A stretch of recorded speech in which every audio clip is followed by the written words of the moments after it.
Ethan, did Julian come in here? No. I was just on the phone with Gwen. What's up? I'm worried. I was talking to Julian about confronting Luis about what I heard him say at the wharf that night. What, that him caring for you was just an act? And that he was using you from the start? Yes, Julian was hell-bent against it. He said that he would handle things, and then he just flew out of the library. Wait, you're afraid that Father will retaliate against Luis? Julian and Alistair were beside themselves that Luis forced me back to Harmony.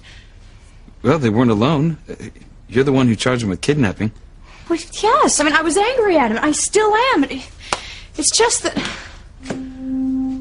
Just what? It's just that no matter what Luis did or didn't do, he saved my life. I don't want Julian making things worse for Luis. I wish I knew where Julian went and what he was planning to do.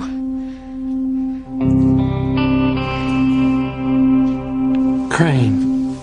I hate to say it, but Father likes nothing more than to kick someone when they're down. Add to the fact that he hates Luis, there's no telling what he's going to do to him. You know, it's bad enough that Luis was suspended without pay. But now that my brother's hell-bent on making his life more miserable, it's all going to be my fault. You're worried about Luis? No, I'm worried about Pilar. I would hate to see her family suffer because of what Luis did to me. Oh, you mean after he saved your life? You know, they did not give Luis a right to chloroform me and drag me on a plane against my will. That's kidnapping in anyone's book. Technically, yes. But if I were Luis's lawyer, I would argue that it was extenuating circumstances. You know, the killers were at large. Therefore, you were in danger. Luis acted to save your life. Again. I mean, a jury would see that as heroic, not criminal. I had my own police bodyguard. I could have hired my own security, but Luis pulled his macho act before I even had a chance. Right, so you got angry with him. Hell yes! Yeah, so you charged him with kidnapping. Now, Luis has never bent the rules for anyone else, so I just wanted to give him a taste of his own medicine. Well, you certainly got your wish. No, Ethan. I wanted to teach Luis a lesson, not land him in prison. I even tried to withdraw the complaint, but it was too late. Kidnapping charges were already in the system, and they couldn't be erased. The situation is out of my hands. Now with Julian involved, it's bound to get even worse. Sheridan, you don't have to hide your feelings from me. I understand you being worried about Luis. I know you started to care for him until he hurt you. I am worried about him. And I shouldn't be. I mean, not after the way he acted towards me today when I saw him. But you went to Boston to see Luis? Oh, no. I went to go see Pilar at her house. I wanted to tell her in private why I had Luis arrested, but she wasn't there. Luis was. He had been released on bail. Oh, that must have caught you off guard. I was angry. I mean, Luis actually had the gall to try to make me out to be the villain in all this. And then he had the nerve to say that he couldn't trust me anymore. And what a hypocrite! How dare he take the moral high road after what I heard him say on the phone about using me? What, he still doesn't know that you overheard him? No, I was about to tell him, and then Sam Bennett showed up.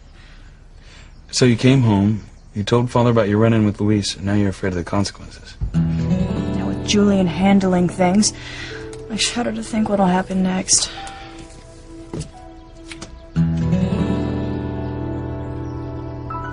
There's nothing for me here.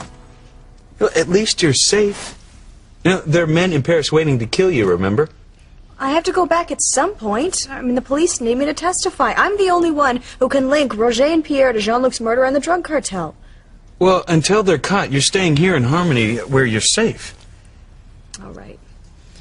Besides, your wedding will be here before we know it, and I can help you with the wedding plans while Gwen's away. Actually, you know, Teresa's taking care of everything, from flowers to the gown, you name it. Gwen's lucky that Teresa's here to handle things while she's away. Yeah. I just thought that Gwen would want to be more involved in planning her own wedding. Ethan, you sound troubled. No, it's just... A lot has been happening lately. I wish Gwen was here, you know. That's what we were discussing on the phone earlier. Gwen says she can't get out of her work, or she won't. Well, you could always go see her. Take the wedding plans with you. I've tried. I can't get away either. Look, Ethan, you know that Gwen has always wanted a career and marriage. And with Teresa handling things, there's no reason for Gwen to come back. Yeah, but Sheridan, I miss Gwen. You know, and I think she should be here right now. Why, Ethan? Is there something that you're not telling me? It's about Teresa and me. What?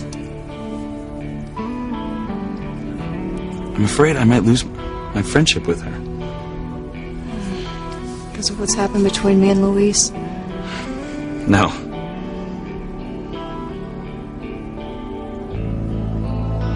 Because I kissed her. Kissed Teresa?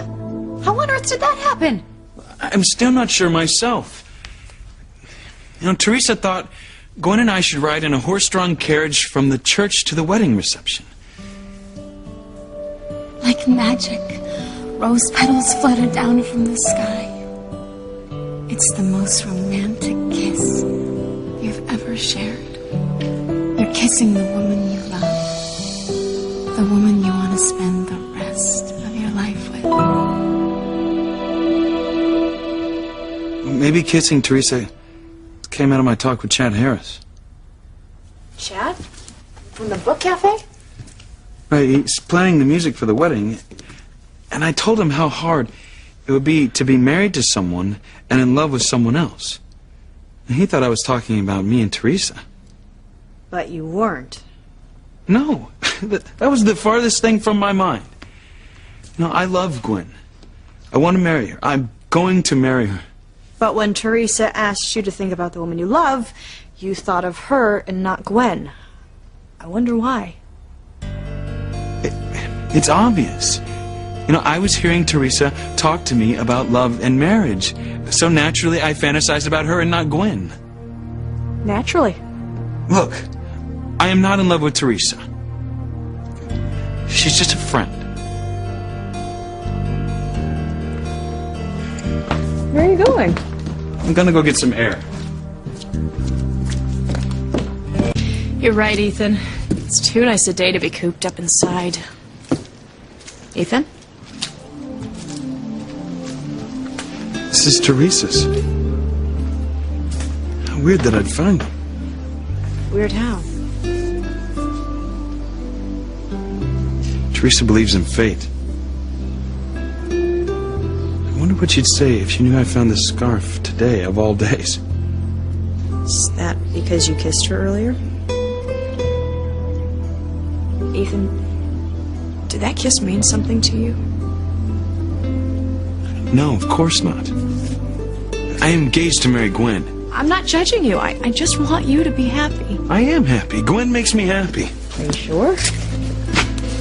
I love Gwen. And I'll always love her, and Teresa knows that. She's not getting any ideas about me, if that's what you're worried about.